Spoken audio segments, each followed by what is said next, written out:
You might remember that a few months back, in what seemed like a blatant attempt to get fans on side following all the corruption allegations and questionable code of conduct shenanigans we've had during his tenure, Mohammed bin Sulayem decided to reignite the Bring Back V10s debate by telling the world that a return to their high-revving scream is something the FIA is seriously considering, and it might even mean the next Formula One regulation cycle won't be that long for this world. Now that last bit about the new regs, I'm honestly not hating. The rest, Now I'm a fan of the old V10s, I think they sounded incredible, but even if I wasn't side-eyeing MBS's sudden pandering to those of us who are old enough to be nostalgic over them, I would still hesitate to really get behind the idea, for a number of reasons.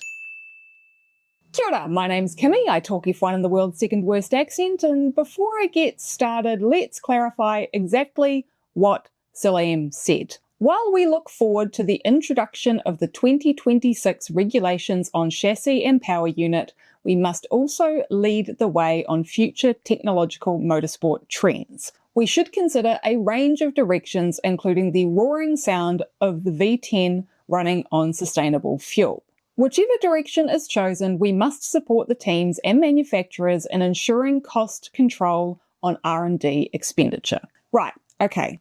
So it's not exactly the glowing endorsement that some clickbait headlines might have led you to believe back when the internet was flooded with them. But it is pretty clear that he was encouraging consideration of the idea and at the same time probably trying to dig himself out of a bit of a PR hole. Which, fine, I guess, but then at the same time, considering Formula One is as much about technological innovation as it is about racing, I think that just turning back the clock and going back to a power unit that's near as makes no difference what was being used decades ago just with synthetic fuels, well, it isn't really in the spirit of the sport, despite what Sulayem said in his statement. Go out to your car and you will find a number of features and components that have their roots in Formula One, or can thank it for at least accelerating development of good ideas that weren't quite there yet, both in safety and in function. Buttons on the steering wheel, impact structures, dynamic suspension, semi-automatic paddle shift gearboxes, turbochargers, carbon fibre, direct injection, aero that helps you reduce your fuel consumption.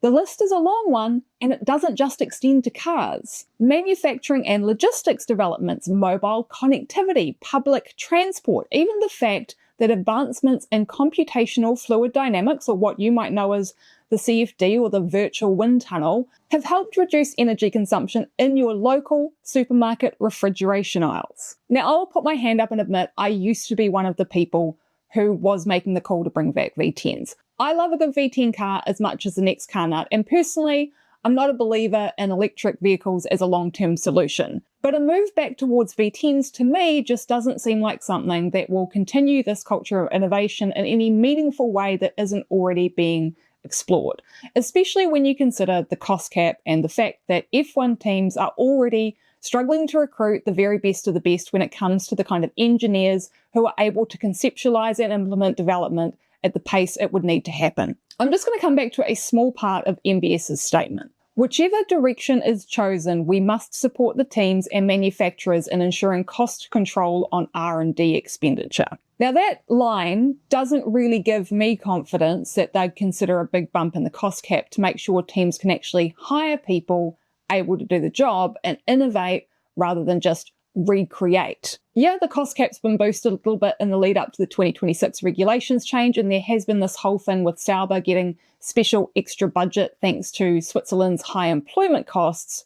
But the budget still needs to be more to actually push the current technology into a new era.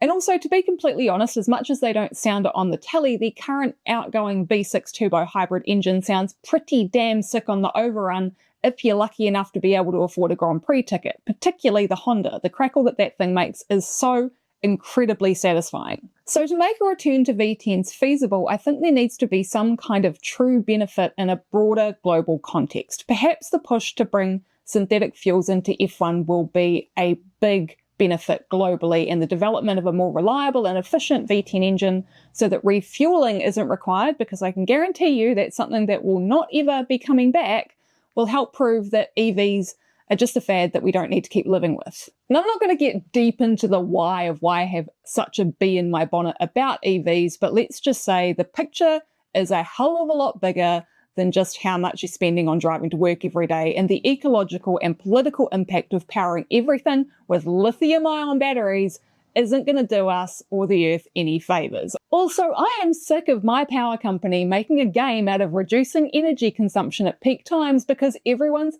got their car plugged in. Load shifting.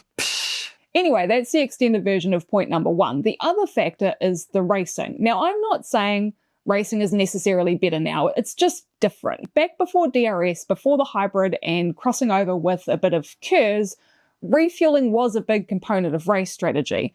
And as I already mentioned, I don't think we're going to get that back unless there's some kind of incredible safety development or the FIA decides it just doesn't give a shit about people catching fire or dragging hoses down pit lanes anymore. So if we were to make a return to V10s and engines were able to be developed that could make full race distance on one tank, there's a real risk that losing the strategic energy deployment component could turn a lot of races into boring processions that mostly just involve drivers trying to avoid others' dirty air and hoping for a lucky break. And as someone who finds Formula One strategy, both driver and pit wall, one of the most exciting and interesting parts of a race weekend, this would just be an epic bummer. Now, the obvious solution to all of this is for the engines to retain either a partial hybrid component or bring some kind of new KERS system into play. This would both potentially reduce fuel consumption and give the cars that little bit extra in the tank, so to speak, to make the pass. The problem is then, particularly if you decide to go for the hybrid component, if you're running a 1000 or 1050 horsepower engine and then you dump another 160 or so on top of that through the battery, how much power is too much power? And would that car even be drivable? Hey, maybe that would bring forth some new kind of development in driver aids or suspension. I mean, if they have enough money to be able to hire a team who can develop it. And that's all glossing over the biggest elephant in the room, which is reliability. Any engine that revs to the kind of level that the old V10s used to be able to produce that almighty scream is likely never going to satisfy both team budget requirements and F1's sustainability goals. Just ask anyone who's ever owned a Mazda RX-7. There is a reason rotors never took off. One of the big byproducts of all of that wonderful noise was the absolutely abysmal reliability that teams used to suffer. I mean, look up the concept of the qualifying engine if you don't know what that is. With current fuel flow restrictions that are aimed at improving engine life, chances are the sound would never quite reach the eardrum perforating levels of a V10 revving at 20k, and the nostalgia brigade would still complain because it doesn't sound the same. So what am I actually trying to say here? Look, I would love to see a return to naturally aspirated V10s or even V8s in Formula One. However, unless that can be done in a way that's in line with the sport's history of innovation, it doesn't compromise the quality and the strategic component of racing, and it has some clear, tangible ways that it will push car manufacturers to put a pin in the whole chassis weighed down by lithium-ion batteries thing, then I'm struggling to see it. Formula One has never just been about a bunch of people getting in really loud cars and driving them really fast. It's always been about pushing technology to the limit and seeing what new things the incredible supercomputer that is the human brain can come up with. Thanks so much for watching to the end of the video, and thanks also to my patrons. If you enjoy my stuff, please make sure you click the like button so YouTube shows you more of it.